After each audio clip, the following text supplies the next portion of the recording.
اهدنا الصراط المستقيم. الحمد للہ رب العالمین والصلاة والسلام علی رسولہ الکریم، اما بعد۔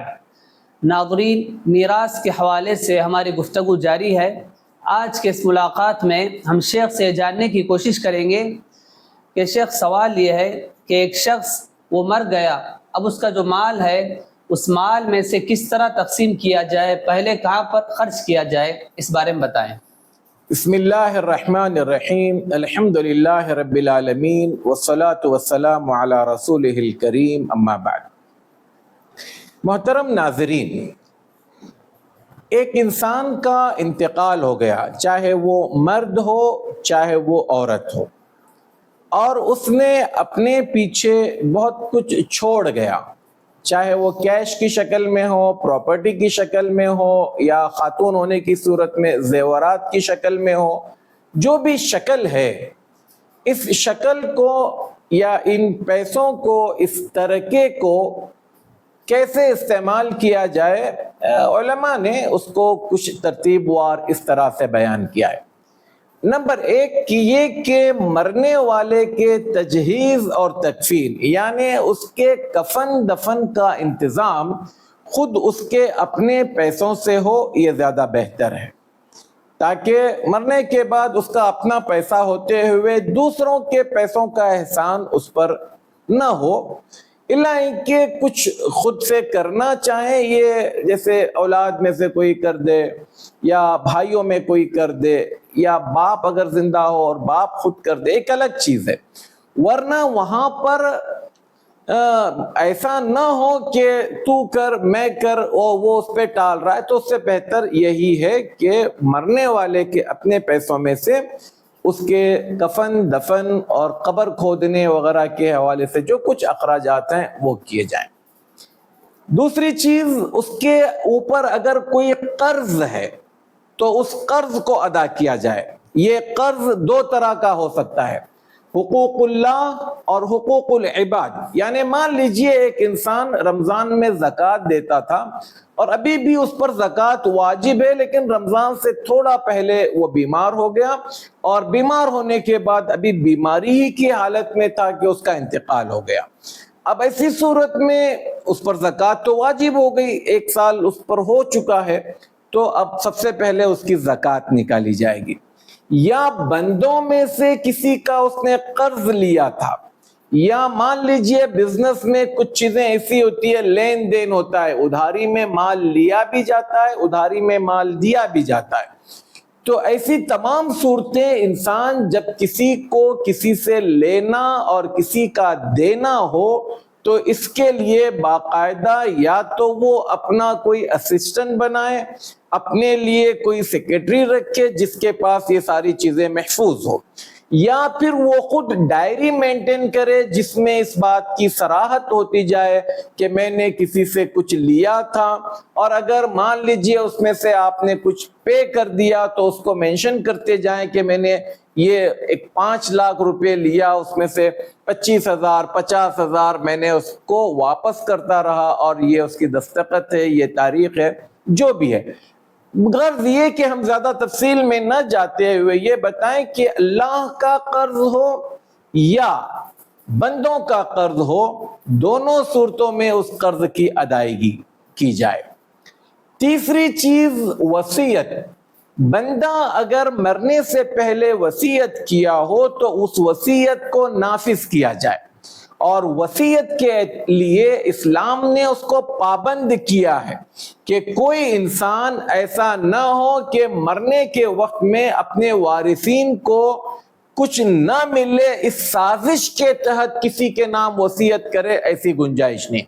یہاں پر اسلام نے 2 طرح کی پابندیاں لگائی ہے۔ نمبر 1 یہ کہ اللہ کے رسول صلی اللہ علیہ وسلم فرماتے ہیں، ان اللہ قد اعطى كل ذی حق حقہ فلا وصیۃ لوارث۔ اللہ تعالیٰ نے ہر حقدار کو اس کا حق دے دیا ہے، طے کیا ہے، یعنی اس کا حصہ لکھ دیا ہے۔ اب کسی وارث کے نام وصیت کی نہیں جا سکتی، یعنی جس بندے کو وراثت میں حصہ ملنے والا ہے جیسے بیٹا ہے، بیٹی ہے، بیوی ہے، ماں باپ ہیں، تو ان کے نام الگ سے کوئی وصیت نہیں کی جا سکتی۔ اگر وصیت کی گئی اور اس وصیت کو نافذ کیا گیا تو وہ بندہ اللہ کے نزدیک گنہگار ہوگا، اس کا مواخذہ ہوگا۔ تو پہلی پابندی یہ کہ وارث کے نام وصیت نہیں کی جا سکتی۔ اچھا، دوسری چیز یہ کہی گئی کہ وصیت الثلث والثلث کثیر، میکسیمم وصیت جو کی جا سکتی ہے وہ 1/3 کی ہے۔ 1/3 سے زیادہ کسی کے نام وصیت نہیں کی جا سکتی۔ تو لہذا ان دو پابندیوں کا خیال کرتے ہوئے اگر بندہ کسی کے نام وصیت کیا ہو تو پہلے اس وصیت کو نکالا جائے گا۔ اب آخری چیز ہوگی، وارثین میں اس مال کو تقسیم کیا جائے گا، جس شکل میں بھی مال ہو۔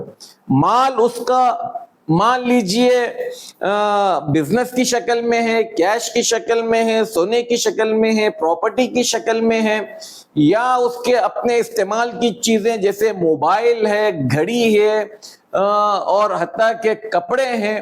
بلکہ میں یہاں پر ازراہ تقوی ایک انسان کی بات کو نقل کروں۔ ہمارے ایک استاذ تھے فضیلت الشیخ شیخ التفسیر مولانا عبد الکبیر صاحب رحمۃ اللہ علیہ، ان کے جوان بیٹے کا اپنی جوانی میں انتقال ہوا، قریب 40 سال کی کچھ ان کی عمر تھی۔ مولانا ندیم الحق عمری مدنی، وہ بھی میرے استاذ ہیں، والد صاحب بھی استاذ ہیں، بیٹے بھی استاذ ہیں۔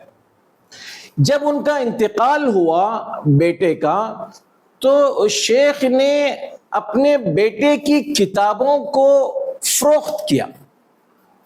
اچھا، جو کتابیں ان کے حصے میں آنے والی ہیں یا جو کتابیں ان کی ماں کے حصے میں آنے والی ہے، مطلب جتنا حصہ ماں باپ کا ہو سکتا ہے ان کتابوں کو انہوں نے رکھا، اور باقی بیوی اور بچوں کے لیے جو چیز ہے ان کا حصہ بننا تھا تو انہوں نے ان کتابوں کو اساتذہ سے کہا کہ میں یہ فروخت کرنا چاہتا ہوں تاکہ ان کا حق ان کو دے سکوں۔ تو انہوں نے ان کی کتابوں تک کو بیچ کر ان کو ان کا حق دیا، کیونکہ وہ کتابیں اب ان کے استعمال میں آنے والی نہیں تھی، اور شیخ کی اپنی مالی حیثیت ایسی نہیں تھی کہ وہ خود اپنے پاس کتابیں رکھ کر جو ہے پیسہ ان کو دے سکے۔ تو غرض یہ کہ آپ کے پاس مرنے والے نے جو چیز بھی چھوڑ کر گیا ہے، کم ہے زیادہ ہے، وہ سب کا سب وراثت میں بٹنے والا ہے۔ تو اب آج ہم نے اس بارے میں بات کی کہ مرنے والے کے مال کو کہاں کہاں پر خرچ کیا جائے گا، اور اب اس کے حقدار کون کون ہیں یا وراثت سے محروم کون ہوگا، اس حوالے سے ہماری اگلی ویڈیو کا انتظار کیجیے۔ ایک مرتبہ مختصر طور پر بتا دیں ترتیبات۔ جی، سب سے پہلی چیز تجہیز اور تکفین، یعنی مرنے والے کے کفن، دفن، قبر کی کھدائی، اس حوالے سے جو بھی اخراجات ہو رہے ہیں، یا نہلانے والے کی مزدوری، وہ جملہ تمام چیزیں اس کے اندر آ جائے گی۔ دوسری چیز قرض کی ادائیگی۔ اس قرض کو ہم نے 2 حصوں میں بانٹا، چاہے وہ قرض اللہ کا ہو چاہے وہ قرض بندوں کا ہو، اس کو ادا کیا جائے۔ تیسری چیز وصیت، اس کی نافذ کی جائے۔ وصیت میں اگر وصیت اس نے اپنے وارث کے نام کیا ہے تو وہ ایکسپٹ نہیں ہے۔ اسی طرح سے اگر وہ اپنے وارث کو محروم کرنے کے لیے 1/3 سے زیادہ کی وصیت کیا ہے تو وہ بھی ایکسپٹ نہیں ہے۔ میکسیمم 1/3 تک کی وصیت ایکسپٹ کی جائے گی، بقیہ جو ہے اس کے وارثین میں تقسیم کیا جائے گا۔ چوتھی چیز وارثین میں تقسیم کرنا۔ اب وارثین میں کون کون لوگ آتے ہیں اس کو ہم اگلی ویڈیو میں بیان کریں گے۔ اللہ تعالیٰ مجھے اور آپ کو کہنے اور سننے سے زیادہ عمل کی توفیق عطا فرمائے۔ السلام علیکم ورحمۃ اللہ وبرکاتہ۔ وعلیکم السلام ورحمۃ اللہ وبرکاتہ۔ کہ صراط مستقیم کا جو چینل ہے ماشاءاللہ معتبر ہے، میں نے بھی اس کی کئی کلپ سنی، بہت دلائل دیتے ہیں، بہت تفصیل کے ساتھ مسئلے کی وضاحت کرتے ہیں، اس لیے مجھے یہ چینل پسند آیا۔ میں آپ سے بھی ریکمینڈ کروں گا، سفارش کروں گا کہ آپ بھی اس چینل سے فائدہ اٹھائیے۔ اللہ تعالیٰ آپ کو جزائے خیر دے۔